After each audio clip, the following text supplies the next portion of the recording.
What's the meaning of attachment?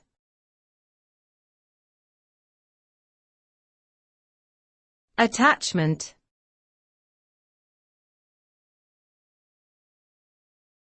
Attachment.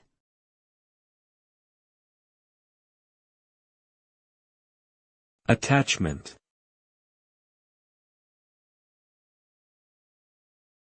Attachment.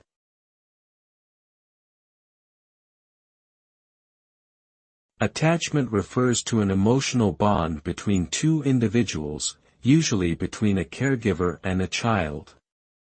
It is a deep and enduring emotional connection that forms between a person and their primary caregiver during the first few years of life.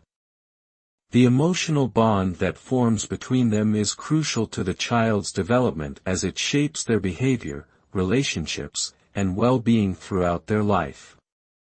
Research has shown that early attachment experiences can have a significant impact on an individual's psychological and social development. Overall, attachment is a fundamental human need that promotes health and happiness.